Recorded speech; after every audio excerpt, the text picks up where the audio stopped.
In 1867, the United States made a surprising move that would go down in history as one of its most strategic decisions, buying Alaska from Russia. For $7.2 million, the U.S. acquired a vast, icy expanse that seemed, to many, like a useless purchase. It was often mocked as Seward's Folly, named after Secretary of State William H. Seward, who championed the deal. But as history unfolded, Alaska proved to be a treasure trove, rich in resources and of immense strategic importance. So why did Russia sell Alaska?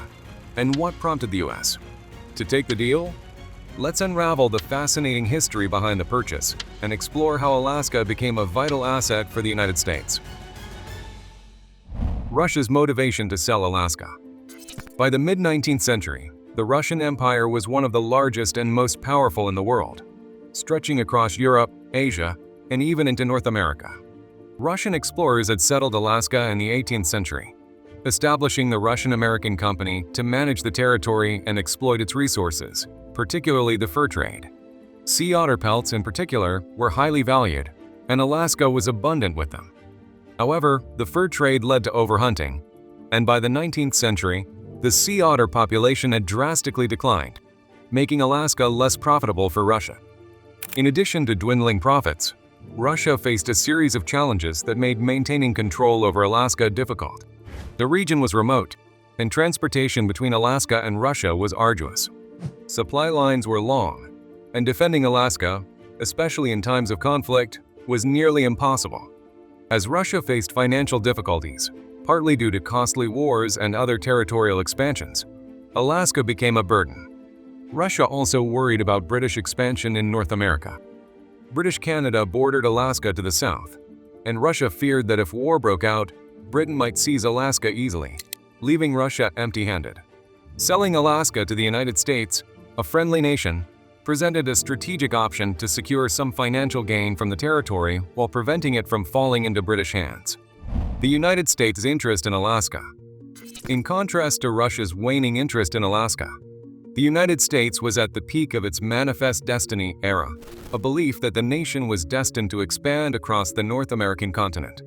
Secretary of State William H. Seward was an ardent supporter of this vision and saw Alaska as a valuable addition to U.S. territory. Seward believed in the country's need for more land, resources, and influence, and he saw Alaska's potential, even if others dismissed it as a frozen wasteland. Seward envisioned Alaska as a valuable resource and a crucial buffer against European powers, particularly the British.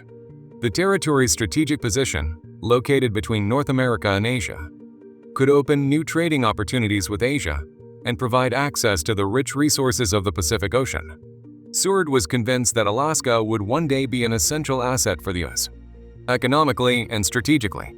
Although many Americans initially scoffed at the idea of buying Alaska, dismissing it as a barren, icy expanse, Seward saw beyond this perception.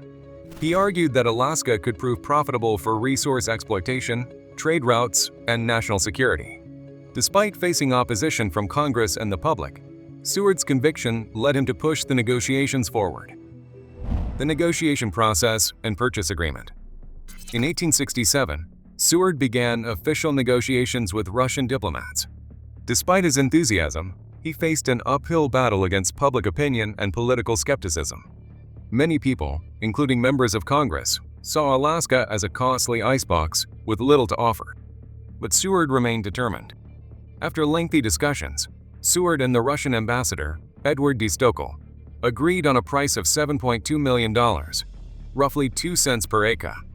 On March 30, 1867, the U.S. Senate approved the deal and the treaty was signed, officially transferring Alaska from Russia to the United States.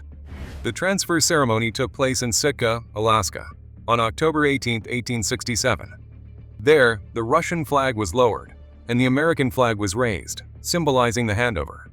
The ceremony itself was simple and solemn, marking the beginning of a new era for Alaska. But most Americans remained skeptical about the acquisition. Alaska's initial challenges and indigenous perspectives. When the U.S. took over Alaska, it inherited a territory with a unique cultural landscape.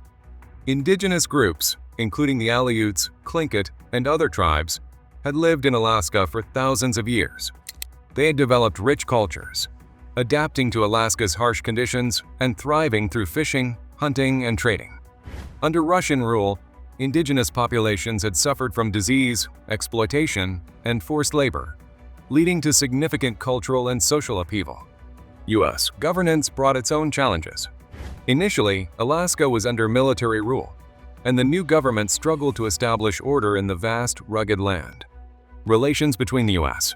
military and indigenous communities were often strained, and lawlessness was common. Native Alaskans faced further disruptions as the U.S. began exploring and exploiting Alaska's resources. This era set a complicated tone for future interactions between indigenous communities and the U.S. government, one marked by resilience, adaptation, and tension. Alaska's economic and strategic value emerges over time. While many Americans had initially doubted the purchase, Alaska soon proved its worth. The territory turned out to be rich in resources beyond fur. In the 1880s, the discovery of gold sparked a rush that brought thousands of settlers to Alaska, fueling the local economy and paying off the purchase cost many times over. Alaska was also rich in other natural resources, including timber, fish, and eventually oil. The discovery of oil in the 20th century, particularly the Prudhoe Bay oil field, turned Alaska into an energy powerhouse. Oil and gas extraction became the backbone of the Alaskan economy, generating billions of dollars in revenue for both the state and federal governments. Beyond economic resources, Alaska's strategic location became invaluable, particularly during World War II and the Cold War. During World War II, Japan occupied some of the Aleutian Islands, highlighting Alaska's importance in Pacific defense. In the Cold War, Alaska's proximity to the Soviet Union made it a frontline in America's defense strategy. U.S. military bases, radar installations, and airfields in Alaska allowed for early detection of any potential Soviet threats, making Alaska a key asset in national security. Public opinion shifts, and the lasting legacy of Alaska's purchase. As Alaska's resources and strategic advantages unfolded, public opinion gradually shifted. What had once been seen as a mistake became recognized as a visionary decision. William Seward's foresight and belief in Alaska's potential were vindicated as gold, oil, and military utility brought value far beyond the initial $7.2 million investment. Today, Alaska is more than just a land rich in resources. It represents 16% of U.S. land area and is a symbol of American expansionism and resilience. Its unique ecosystems make it a hub for scientific research, conservation, and a stunning destination for tourism. The state's natural beauty, diverse wildlife, and indigenous heritage add to its significance, making it both an environmental and cultural asset. The Alaska Purchase, initially mocked as Seward's Folly, turned out to be one of the best investments in U.S. history. Alaska's vast resources, strategic location, and unmatched natural beauty have all contributed to America's economic strength and global influence. Seward's gamble was a testament to the power of long-term vision. While it seemed like a gamble at the time, Alaska ultimately became a cornerstone of American prosperity, proving that sometimes the greatest treasures are hidden in the most unexpected places.